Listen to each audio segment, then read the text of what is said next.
El monopolio de Rostec permite no solo potenciar el alcance de la industria armamentista rusa para hacerle mejor competencia a la norteamericana, sino utilizar el Estado para favorecer los negocios del capital privado. Rostec regula de hecho toda la industria armamentista, no solo mediante el control de las exportaciones, sino también vía subsidios en investigación y desarrollo, solicitando órdenes de compra a empresas privadas amigas, brindando beneficios diferenciales, en fin, generando condiciones de monopolio para sus proveedores privilegiados. En el mercado externo, el alcance de Rostec implica mayores beneficios para el conjunto del capital ruso. En primer lugar, mayores exportaciones armamentistas no significan solamente beneficios para la producción final de armas, sino también apalancar la producción de acero, aluminio y otras materias primas o productos intermedios. A su vez, como monopolio armamentista de peso internacional, el Estado ruso utiliza Rostec como puerta de entrada para la imposición de otros negocios. Por ejemplo, cuando Rusia renegoció los contratos de venta de armamento con Argelia durante el 2007, llevó una comitiva de Gazprom. El objetivo central de Putin no era vender más armamento, sino concertar contratos petroleros para adquirir tecnología para la producción de GNL. Recordemos que hasta el 2006 estuvieron negociando con empresas como Total, Chevron o ConocoPhillips para adquirir este tipo de tecnología para ser implementada en el proyecto de los yacimientos de Stockman en el mar de Barents. Ello motivó a que Rusia le condone una deuda de 4.7 millones de dólares a Argelia, además de otorgarle importantes créditos para la compra de armamento. Claramente el negocio armamentista no era la prioridad. Situación similar revistió Venezuela. El asesoramiento militar y la venta de armamento por parte de Rostec fue correspondido con extraordinarias concesiones a la petrolera Rosneft, quien aceleró la sobreexplotación de reservas venezolanas. Rosneft llegó a ser uno de los principales acreedores de Venezuela, otorgando créditos vía PDVSA. Pretender analizar el asesoramiento militar y la venta de armas por fuera de los negocios petroleros y viceversa es imposible en el esquema de negocios ruso. Por eso, la centralidad del Estado cumple un papel determinante en el apalancamiento de negocios de toda la burguesía allí radicada, que no podría ser obtenido si cada empresa armamentista o petrolera operara de manera individual, no centralizada a través del Estado. La centralidad del Estado es una condición para la supervivencia de la oligarquía en el concierto internacional de competencia monopolista. Por lo tanto, no solo que en Rusia existe una oligarquía financiera con inversiones diversificadas, sino que además ésta maneja con un nivel de control extraordinario los resortes del Estado, al punto tal que el propio Estado centraliza e impulsa los negocios, así como su forma de asociación internacional, que trascienden aquí el problema de la transnacionalización de las simples composiciones accionarias de capital. La asociación de multinacionales prorrusas con multinacionales estatales rusas no implica, como sí sucede en países como Argentina, solamente que estas multinacionales controlen el capital estatal, sino que aquí el capital estatal aparece como personificación de la oligarquía financiera rusa. Que esto sea posible se debe a la gigantesca centralización de recursos heredada de la caída de la Unión Soviética. 3. La exportación de capitales a diferencia de la exportación de mercancías. Pensamos que con las transformaciones surgidas por el desarrollo del mercado mundial, el concepto mismo de exportación de capitales requiere ser discutido. Por tal motivo trataremos este punto en dos partes. Primero, tomando el concepto tal cual lo hace Monthly Review, analizando los datos duros de la economía burguesa para determinar de esa manera si cuantitativamente hablando se puede afirmar que los capitales que operan en Rusia exportan capital o no lo hacen.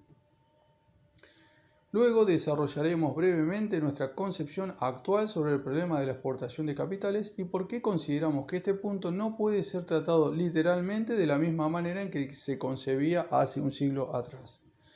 En 2019, desde Rusia se exportaron 419.850 millones en mercancías, lo que representa un monto equivalente al 25.55% de las exportaciones estadounidenses del mismo año, ubicándose como el 16avo exportador mundial de mercancías. Como ya hemos puesto de relieve anteriormente, el peso de Rusia como país exportador es muy importante. La llamada exportación de capitales también lo es, aunque viene decreciendo desde el 2013. Según el Banco Mundial, la inversión extranjera directa desde Rusia fue de 5.8 mil millones en 2020, con un pico de 86 mil millones en 2013, lo que representó el 22% de las salidas de capital equivalentes para Estados Unidos. La salida de capitales se produce vía Chipre, un conocido paraíso fiscal, Reino Unido, que cuenta a su vez con paraísos fiscales, además de ser destino de inversiones especulativas para la oligarquía financiera rusa, y Qatar. Para tener en cuenta, el Qatar Holding es accionista de Rosneft. En cuanto a la inversión extranjera en territorio ruso, se repite la tendencia. En 2020 recibió 9.5 mil millones, constituyendo uno de los países europeos más atractivos para invertir. En 2013, con 69.200 millones, recibió el equivalente al 24% de las entradas recibidas por Estados Unidos ese año. Las entradas de capital a Rusia ingresan principalmente de paraísos fiscales comunes utilizados por distintos grupos económicos a nivel mundial, por lo que no tienen patria. Hablamos de Luxemburgo e Irlanda. Además, las principales empresas rusas operan en el exterior no solo llevando producto terminado, mercancías, sino desarrollando inversiones. Gazprom tiene pozos productivos que operan en joint venture con Wintershall en Libia, Reino Unido y Dinamarca. Con la misma empresa posee 3 proyectos más en etapa de desarrollo. También tiene proyectos en desarrollo en Bolivia, junto con la filial local de la francesa Total e YPF en Vietnam, con Petrovietnam, 2 proyectos en Irak, 2 proyectos más en Uzbekistán, asociado al Ministerio de Energía de ese país, y 2 proyectos firmados pero no iniciados y ahora dados de baja por la guerra con Shell y Repsol. Lukoil, por su parte, cuenta con operaciones en Uzbekistán, Egipto, Azerbaiyán, Kazajstán, Irak, la República del Congo, Emiratos Árabes, Noruega, Camerún, Rumania, Nigeria, Ghana y México. Lo mismo sucede con Rosneft, a cuyo balance financiero no podemos acceder dado que tienen la página bloqueada desde que comenzó la guerra. En general, los niveles de exportación de capital proveniente de Rusia son altos. Esto es reconocido inclusive por Monthly Review, pero se salen por la tangente al afirmar que viene en forma de fuga de capitales a paraísos fiscales como Chipre y las Islas Vírgenes Británicas. Esta gente o realmente no ha comprendido absolutamente nada respecto a la función de los paraísos fiscales y el concepto de exportación de capital, o nos toma a todos de estúpidos. En primer lugar, debemos decir que toda exportación de capitales se desarrolla en parte bajo la forma de fuga de capitales. ¿En qué consiste la famosa fuga de capitales? Cuando en un país determinado el mercado se encuentra saturado, pletórico, como gustaba decir Marx, la cuota de ganancia empieza a disminuir. Ello motiva que las inversiones se destinen hacia otros mercados donde se pueden obtener ganancias mayores por existir una menor saturación de inversiones. Esto se llama lisa y llanamente crisis de sobreproducción, superproducción, solo que en este caso la crisis tiene una salida, el mercado externo.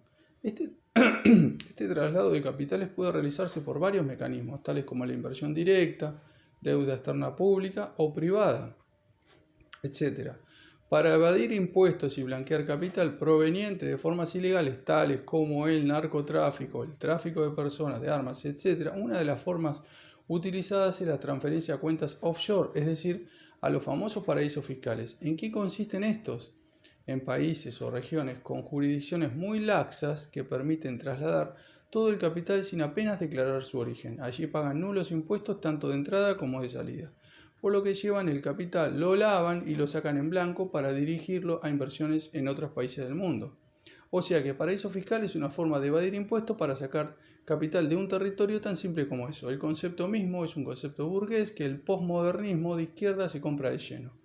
Esto es el ABC de la economía capitalista contemporánea. ¿En serio tenemos que estar escribiendo estas líneas para aclararlo? Evidentemente sí, a la izquierda reformista o la izquierda reformista nos trata a todos de estúpidos o realmente los estúpidos son ellos. Realmente no creemos que sean estúpidos, sino más bien funcionales al capitalismo. Tienen que recurrir a argumentos completamente amañados para justificar que Rusia no exporta capitales, recurriendo a rankings de revistas que excluyen deliberadamente sectores enteros de la economía. Por ejemplo, comparan el peso financiero de los capitales que operan en Rusia analizando el tamaño de las empresas no financieras. ¿Es en serio esto? En lugar de todo ello, era tan simple como decir: Rusia exporta mucho capital y lo hace bajo una de las formas preferenciales de este siglo XXI mediante la fuga a través de paraísos fiscales. Dicho esto, no nos queremos detener en nuestra concepción referente al problema de la exportación de capitales. Los niveles de integración económica mundial, es decir, la llamada globalización, que no es otra cosa más que el dominio del capital financiero en todos los territorios y mercados globales, trae aparejado a su vez la transnacionalización y por tanto el entrecruzamiento de capitales. Este hace que se pierda todo origen nacional de los mismos. ¿Podemos hablar de capitales exclusivamente rusos, norteamericanos o alemanes cuando sus composiciones accionarias y negocios están repartidos en una multiplicidad de territorios y entrelazados entre sí? Las acciones de una empresa no se referencian nacionalmente, ni siquiera en cuanto a la inversión que éstas van a encarar. Una empresa que invierta en territorio ruso, por ejemplo, está entrelazada mediante sus acciones e inversiones en el resto del globo. Y esto no es solo un aspecto formal. Las filiales de las multinacionales poseen deudas de por vida con sus casas matrices que se ejecutan ya sea bajo la imagen de préstamos o de royalties. ¿Y dónde están esas casas matrices? Repartidas en todo el mundo, principalmente en los llamados paraísos fiscales. Esto es tan así que, inclusive desde el punto de vista burgués, los capitales verdaderamente no tienen patria. Cuando un capitalista cualquiera invierte en una empresa, no lo hace en referencia a la inversión en un territorio determinado. Por ejemplo, la British Petroleum es una de las petroleras más importantes del mundo. Como su nombre indica, podríamos decir que es una empresa británica, pero su producción está completamente transnacionalizada. En Argentina es el principal accionista Pan American Energy, cuyo socio local es el grupo Bridas Bulgeroni, el cual a su vez tiene una participación del 50% de la petrolera CNOOC de origen chino, National Offshore Oil Corporation. En Rusia concentraba casi el 20% de las acciones de Gazprom. ¿Acaso cuando un capital invierte en British Petroleum lo hace en Rusia o Argentina? Para nada. El capital le pertenece al grupo económico en cuestión, que es quien decide dónde y cómo se llevarán a cabo las inversiones. Rusia o Argentina pasan a ser simples territorios que fortuitamente se encuentran en posiciones geográficas con disponibilidades de hidrocarburos y con posibilidades políticas para penetrar en estos negocios. Lo mismo sucede en general con todo el capital transnacional, que es justamente el que maneja la rienda de la economía, es decir, el que actúa como capital monopolista.